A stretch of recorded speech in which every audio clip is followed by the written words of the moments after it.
Hello बच्चों, आज की जो टॉपिक हमारी है वो है संधारित्र की धारिता को प्रभावित करने वाले कारक। इसकी पिछली वीडियो में हम लोगों ने क्या पढ़ा? इसकी पिछली वीडियो में हम लोगों ने पढ़ा है कि संधारित्र क्या होता है, कैपेसिटर, और संधारित्र का धारिता जो होती है, संधारित्र का सिद्धांत क्या है, यानी कि संधारित्र तथा संधारित्र का सिद्धांत। ये दोनों टॉपिकों को हम लोगों ने पिछली वीडियो में पढ़ लिया है। ठीक है, तो अब जो संधारित्र, जबकि संधारित्र की जो परिभाषा हम लोगों ने पढ़ी थी कि संधारित्र एक ऐसा समायोजन है जिसमें किसी चालक के आकार को परिवर्तित किए बिना उस पर आवेश की पर्याप्त मात्रा संचित की जा सकती है। तो वह जो समायोजन था वही संधारित्र था। हम लोगों ने यह भी जाना कि संधारित्र जो होता है वह कोई भी एक चालक है या फिर दो अगर चालकों का समूह है, एक दूसरे के निकट रखे गए हैं, एक पर प्लस आवेश है, एक पर माइनस आवेश है, तो वह संधारित्र कहा जा सकता है। और यदि कोई सिंगल प्लेट का चालक है तो उसे भी हम संधारित्र कह सकते हैं, जबकि माना जाएगा कि उसकी जो दूसरी प्लेट कहां पर है, अनंत पर। तो अब ये जो संधारित्र की धारिता होती है उसको प्रभावित करने वाले कारक कौन कौन से, यानी कि संधारित्र की धारिता किन किन बातों पर निर्भर करती है। तो सबसे पहले तो मैं आपको क्लियर कर दूं कि संधारित्र की जो धारिता होती है वह आवेश पर निर्भर नहीं करती। आप इसको बिल्कुल ध्यान से समझ लीजिएगा, क्योंकि अक्सर करके बहुविकल्पी क्वेश्चंस में यह आपको मिल जाएगा कि संधारित्र की धारिता किन कारकों पर निर्भर नहीं करती या किस कारक पर निर्भर नहीं करती है। क्षेत्रफल मिल जाएगा, विभव मिल जाएगा, आग का चालक का आकार मिल जाएगा, माध्यम मिल जाएगा और आवेश भी उसमें रहेगा। तो यह जो संधारित्र की धारिता होती है वह आवेश पर ही डिपेंड नहीं करती, बाकी सारी चीजों पर डिपेंड करती है। तो आप बिल्कुल इसे ध्यान रखिएगा, इसको नोट्स कहीं नोट करके आप लिख लीजिएगा कि संधारित्र की धारिता आवेश पर निर्भर नहीं करती। ठीक है, बहुविकल्पी क्वेश्चन में अक्सर करके पूछा था। चलिए हम लोग इसको स्टार्ट करते हैं।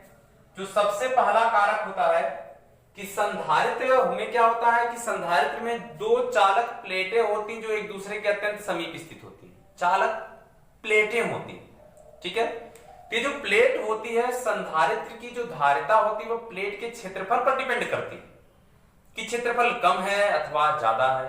क्षेत्रफल जितना ज्यादा होगा उसकी धारिता उतनी ही अधिक होगी। क्यों? क्षेत्रफल ज्यादा होगा तो आवेश की ज्यादा से ज्यादा मात्रा हम उस पर संचित कर सकते हैं।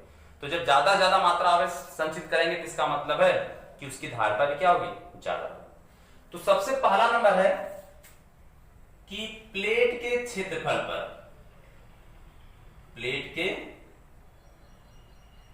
क्षेत्रफल पर, अब प्लेट के क्षेत्रफल पर किस प्रकार निर्भर करती है तो संधारित्र की धारिता, संधारित्र की धारिता प्लेट यानी चालक के प्लेट, जो चालक दिया गया उसके प्लेट पर, यानी प्लेट के क्षेत्रफल, प्लेट के क्षेत्रफल ए पर क्षेत्रफल के अनुक्रमानुपाती, अनुक्रमानुपाती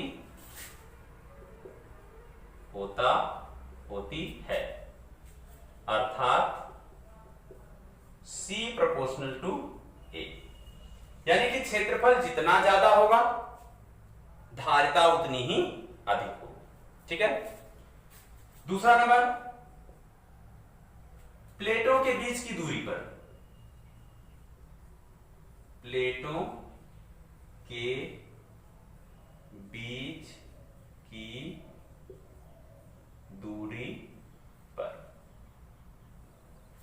यानी कि जो दोनों प्लेट लिए गए थे, जो फिगर मैंने बताया था, उन दोनों प्लेटों के बीच की जो दूरी है, ठीक है, सपोज करिए यहां पर एक प्लेट हो गई, दूसरी प्लेट यहां हो गई, ये दो प्लेटें हो गई, ये प्लेट ए हो गई, ये प्लेट बी हो गई। इनके बीच की जो डिस्टेंस है वो कितनी हो गई, सपोज करिए डी हो गई।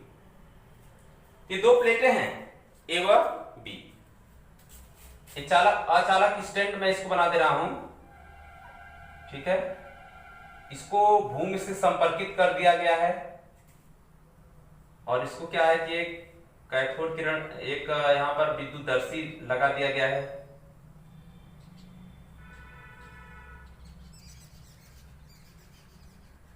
ये हमारा संधारित्र हो गया। ये प्लेटें ए और बी हो गई, इधर विद्युतदर्शी हो गया, इधर भूमि से हमने संपर्कित कर दिया। इसके बीच की दूरी कितनी हो गई? डी हो गई। तो जितनी ज्यादा दूरी बढ़ेगी, हमने सूत्र पीछे पढ़ा है विभव प्रवणता, पोटेंशियल ग्रेडियंट। तो विभव प्रवणता अगर आपको नहीं आपने पढ़ पाए हैं, अगर आपसे छूट गया है, तो आप बिल्कुल मेरे YouTube channel physics inside by Arvind Chauhan पे जाकर के आप पोटेंशियल ग्रेडियंट, विभव प्रवणता देख सकते हैं, दोबारा से पढ़ सकते हैं। तो विभव प्रवणता वाले सूत्र में आपने पढ़ा कि E बराबर क्या होता था? डेल्टा V बटे कितना? डेल्टा x, यानी दूरी। तो दूरी यानी कि प्लेट, अब यहां से हम कह सकते हैं कि डेल्टा V जो हो जाएगा वह E इंटू डेल्टा x। तो अगर वैद्युत क्षेत्र को कांस्टेंट मान लें, अगर ये कांस्टेंट हो गया, यानी E जो हो गया वो कांस्टेंट हो गया अगर, तो इसका मतलब E प्रोपोर्शनल x, यानी कि दूरी जितने कम होगी विभव उतना क्या हो जाएगा? विभव उतना कम होगा। और यदि विभव कम होगा तो इसका मतलब है कि धारिता क्या होगी? ज्यादा होगी। प्लेटों के बीच की दूरी पर, यानी कि संधारित्र की जो धारिता होती है दोनों चालकों के प्लेटों के बीच की दूरी के व्युत्क्रमानुपाती होती है। यानी कि जितना प्लेटों के बीच की दूरी कम होगी, संधारित्र की धारिता उतनी ही क्या होगी? ज्यादा होगी।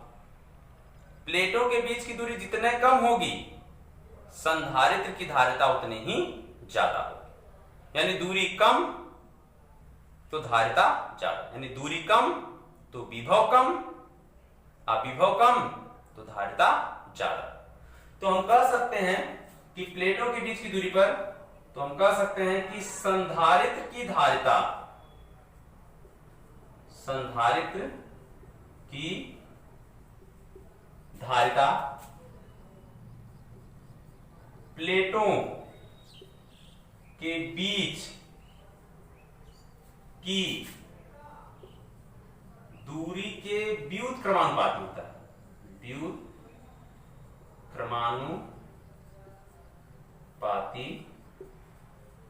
होती है। अर्थात C प्रोपोर्शनल टू 1/d, यानी कि दूरी जितने कम होगी विभव भी उतने ही कम होगा, विभव जितना कम होगा संधारित्र की धारिता उतनी ही ज्यादा होगी। जो तीसरा नंबर है, तीसरा नंबर यह है कि अगर इन दोनों प्लेटों के बीच हम कोई परावैद्युत माध्यम रख दें, यानी एक तरीका यह है कि इनको हम हवाई निर्वात में रख दें, दूसरा तरीका है कि इन प्लेटों के बीच में हम कोई परावैद्युत माध्यम रख दें। तो हम जानते हैं कि अगर परावैद्युत माध्यम इसके बीच में रखा गया तो उसकी जो धारिता हो जाएगी वह बढ़ेगी, क्योंकि गोली, विलगित गोली चालक की धारिता में हमने देखा था कि अगर माध्यम कोई परावैद्युत माध्यम है तो उसकी धारिता क्या होती है? बढ़ती है। तो तीसरी जो टॉपिक है प्लेटों के बीच के माध्यम, प्लेटों के बीच के माध्यम पर, तो प्लेटों के बीच के माध्यम पर क्या होगा कि संधारित्र की धारिता, संधारित्र की धारिता प्लेटों के बीच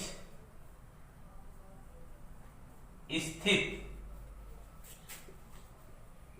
माध्यम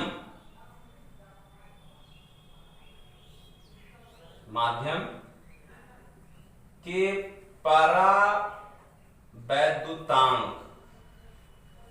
परावैद्युतांक यानी कि के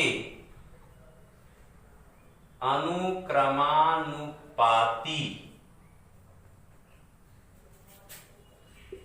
होती है। अर्थात जो सी है वो प्रोपोर्शनल हो जाएगा के। यानी कि उसके बीच का माध्यम जैसे पैराफिन मोम हो, तेल लगा कागज हो, कांच हो, अगर ऐसा कोई पदार्थ उसके बीच स्थित होगा तो उसकी जो धारिता होगी वह बढ़ जाएगी। क्या मुख्य रूप से 3 बातों पर डिपेंड करता है। संधारित्र की जो धारिता है वो 3 बातों पर डिपेंड करती है। चालक के क्षेत्रफल पर, यानी क्षेत्रफल जितना ज्यादा होगा धारिता उतनी ज्यादा होगी। और दूसरा है जो कि अगर उसके बीच की दूरी जितनी ही घटेगी उसकी धारिता उतनी ही बढ़ेगी, जितनी ज्यादा दूरी बढ़ेगी उसकी धारिता कम होगी। और अगर उसके बीच में कोई परावैद्युत माध्यम है तो उसकी जो धारिता वह बढ़ जाएगी। अगर आपको इसमें कोई बात ना समझ में आए तो आप बिल्कुल मुझे कमेंट करके बता सकते हैं। आप इसको पूरा देखिए तभी आपको क्लियर बातें समझ में आएंगी। धन्यवाद।